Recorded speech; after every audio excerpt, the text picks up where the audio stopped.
नमस्कार, next eyes Hindi के HOD अंक में आपका स्वागत है। आइए आज की पहली न्यूज के ऊपर चर्चा करते हैं। इस न्यूज को पीआईबी ने कवर किया था। हिस्ट्री सेक्शन की न्यूज है जो जीएस पेपर 1 के अंतर्गत शामिल होगी। न्यूज ये है कि prime minister pays tribute to Savitri Phule is on her birth anniversary. प्रधानमंत्री श्री नरेंद्र मोदी ने आज सावित्रीबाई फुले जी की जन्म जयंती पर उन्हें अपना श्रद्धा सुमन अर्पित किया। जैसा कि हम सब लोग जानते हैं, सावित्रीबाई फुले का जन्म 3 जनवरी 1831 को महाराष्ट्र के नायगांव में हुआ था। श्री मोदी ने उन्हें महिला सशक्तिकरण की प्रेरणा स्रोत तथा शिक्षा एवं सामाजिक सुधार के क्षेत्र में अग्रणी बताया। वे महिला सशक्तिकरण की प्रेरणा स्रोत तथा शिक्षा एवं सामाजिक सुधार के क्षेत्र में बहुत काम किया। लोगों के लिए बेहतर जीवन स्तर सुनिश्चित करने के लिए उनके प्रयास हमें प्रेरित करते रहते हैं। प्रधानमंत्री का ऐसा कहना है। सावित्रीबाई फुले का बचपन गरीबी एवं भेदभाव में बीता, क्योंकि वह निम्न जाति यानी माली समुदाय से आती थीं। सावित्रीबाई फुले के सबसे महत्वपूर्ण योगदानों में से एक महिलाओं की शिक्षा रहा है, जिसकी चर्चा हम लोग कर चुके हैं। इंपॉर्टेंट क्यों है? इंपॉर्टेंट इसलिए ही यूपीएससी क्वेश्चन पूछ सकता है प्रीलिम्स एग्जामिनेशन में। और 2016 में सत्यशोधक समाज के ऊपर पूछा था, जो सत्यशोधक समाज से कहीं ना कहीं उनके पति श्री ज्योतिबा फुले चलाते थे, तो वो जुड़ी थी सत्यशोधक समाज से। तो जब वहां से क्वेश्चन बना था, निश्चित रूप से इस बार सावित्रीबाई फुले से पूछ सकता है। आइए क्वेश्चन आपको दिखाते हैं। ये देखिए, UPSC CSC prelims 2016 question number 58 था, सत्यशोधक समाज ने संगठित किया किसको? अब 4 ऑप्शन दिया है, आप देखते ही समझ जाएंगे कि बिहार में आदिवासी के उन्नयन का एक आंदोलन, इसका कोई मतलब नहीं है। ऑप्शन बी, गुजरात में मंदिर प्रवेश का एक आंदोलन, ये भी एकदम गलत है। कोई दूर दूर तक लेना देना नहीं है सत्यशोधक समाज का इससे। महाराष्ट्र में एक जाति विरोधी आंदोलन, इसको देखते जैसे ही महाराष्ट्र आए तो आप समझ जाइए कि ये कहीं ना कहीं जुड़ा हुआ है। और चौथा ऑप्शन आप एक बार फिर से देख लीजिए, पंजाब में किसान आंदोलन, इसका भी कोई इससे नहीं कनेक्शन है। तो सही उत्तर है ऑप्शन सी, महाराष्ट्र में एक जाति विरोधी आंदोलन हुआ करता था। अगर इसके डिटेल में और हम लोग बात करें तो वर्ष 1873 में ज्योतिबा फुले ने सत्यशोधक समाज की स्थापना की। इस और साथ ही समाज के द्वारा महाराष्ट्र में एक जाति विरोधी आंदोलन को प्रारंभ किया गया। इस आंदोलन को साहू जी महाराज ने आगे बढ़ाया और सत्यशोधक समाज द्वारा मूर्ति पूजा, कर्मकांड, पुजारियों के वर्चस्व, पुनर्जन्म और स्वर्ग के सिद्धांतों का विरोध किया गया। यह आंदोलन अपने मूल उद्देश्य और लक्ष्य में सामाजिक था और आधुनिकता के मूल चरित्र को आत्मसात करने का संभवतः यह प्रथम भारतीय अभियान था, इसलिए इंपॉर्टेंट था, ये क्वेश्चन पूछा गया। तो अब सावित्रीबाई फुले के ऊपर भी क्वेश्चन पूछा जा सकता है। और इसी तरह एक जुड़ा हुआ क्वेश्चन वर्ष 2020 प्रीलिम्स में पूछा गया था, उसको आज यहाँ पे नहीं दिखा पाए, आने वाले अंकों में कोशिश करेंगे। क्वेश्चन ये था कि भारतीय इतिहास के संदर्भ में 1884 का रखमाबाई मुकदमा किस पर केंद्रित था? ऑप्शन 3 थे। पहला था महिलाओं का शिक्षा पाने का अधिकार, दूसरा सहमति की आयु, तीसरा था दाम्पत्य अधिकारों का प्रत्यास्थापन। तो उसमें 4 ऑप्शन दिए गए थे और उसका सही उत्तर सहमति की आयु और दाम्पत्य अधिकारों का प्रत्यास्थापन से जुड़ा हुआ था। तो इस तरह से क्वेश्चन आते रहते हैं। डायरेक्ट यूपीएससी कभी नहीं पूछता, जो चर्चा में रहता है, जो करंट अफेयर्स में मुद्दा बना रहता है, उससे जुड़ा हुआ क्वेश्चन पूछ लेता है। अगली न्यूज की ओर बढ़ेंगे।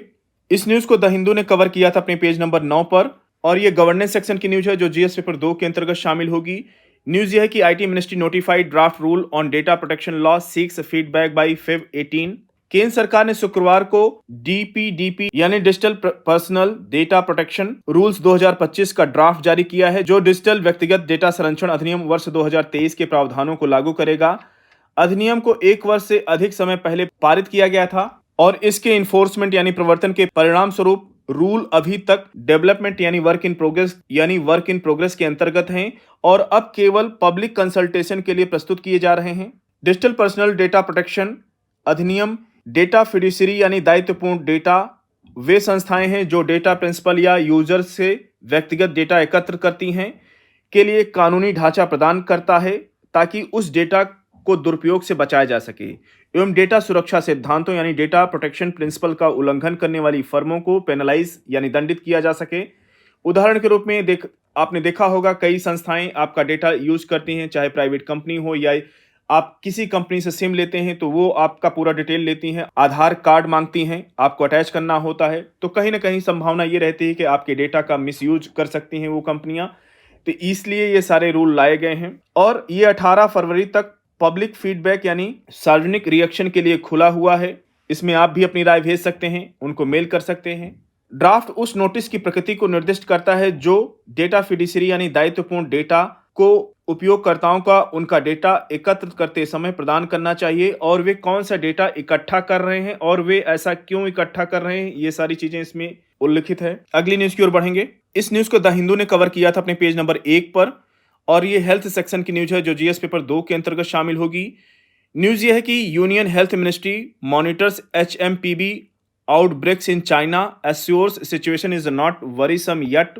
केंद्रीय स्वास्थ्य मंत्रालय ने शुक्रवार को कहा कि वह चीन में एचएमपीवी यानी ह्यूमन मेटान्यूमोवायरस के कथित प्रकोप पर कड़ी निगरानी यानी बहुत स्ट्रॉन्ग सर्विलांस रख रहा है। मंत्रालय ने कहा कि चीन ने रेस्पिरेटरी इलनेस यानी श्वसन संबंधी बीमारी विशेष रूप से एचएमपीवी में वृद्धि की सूचना दी है, जबकि भारत में सर्दियों में श्वसन संबंधी बीमारियों में कोई असामान्य वृद्धि दर्ज नहीं की है। कोविड महामारी के 5 वर्ष बाद चीन में एचएमपीवी के मामलों में उछाल देखा जा रहा है, विशेष करके 14 वर्ष से कम उम्र के बच्चों में। अगर बात करें इसके सिम्टम्स यानी लक्षणों की, तो इसमें खांसी, बुखार और सांस लेने में तकलीफ शामिल है। साथ ही ब्रोंकाइटिस और निमोनिया जैसी संभावित जटिलताएं भी हो सकती हैं। वर्ष 2001 में खोजा गया एचएमपीवी आरएसबी यानी रेस्पिरेटरी सिंकाइटल वायरस के साथ न्यूमोवेरिडे फैमिली से जुड़ा हुआ है। क्वेश्चन पूछ सकता है स्टेटमेंट फॉर्म में यूपीएससी किस फैमिली से है, तो याद रखिएगा न्यूमोवेरिडे। मॉलिक्यूलर डायग्नोस्टिक टेस्टिंग के व्यापक उपयोग ने ऊपरी और निचले श्वसन संक्रमण के एक महत्वपूर्ण कारण के रूप में एचएमपीवी की पहचान और जन जागरूकता बढ़ाई गई है। अगली न्यूज की ओर बढ़ेंगे। इस न्यूज को द हिंदू ने कवर किया था अपने पेज नंबर 1 पर। आईआर सेक्शन की न्यूज है जो जीएस पेपर 2 के अंतर्गत शामिल होगी। न्यूज ये है कि India protest China's new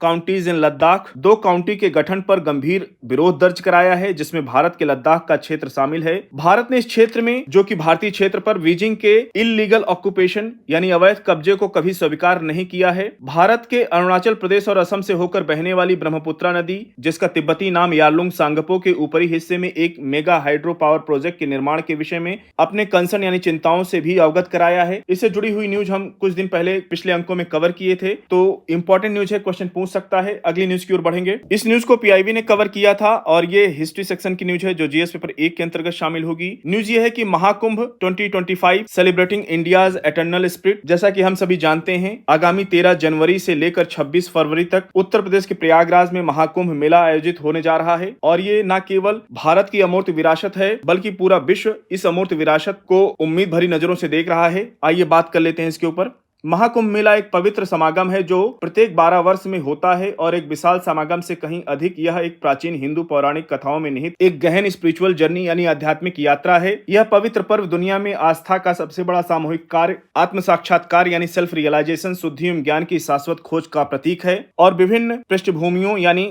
background से लाखों तपस्वी, साधु, संत और तीर्थयात्री भक्ति में एकजुट होते हैं और मानव आध्यात्मिकता का सार प्रस्तुत करते हैं। 12 वर्षों में 4 बार ये मनाया जाने वाला कुंभ मेला भारत के 4 पवित्र स्थलों के बीच मेला रोटेट होता है यानी घूमता है। गंगा के तट पर हरिद्वार में मनाया जाता है और शिप्रा के किनारे उज्जैन में मध्य प्रदेश के, और गोदावरी के किनारे महाराष्ट्र में नासिक में, और गंगा, यमुना और पौराणिक सरस्वती के संगम पर प्रयागराज उत्तर प्रदेश में मनाया जाता है।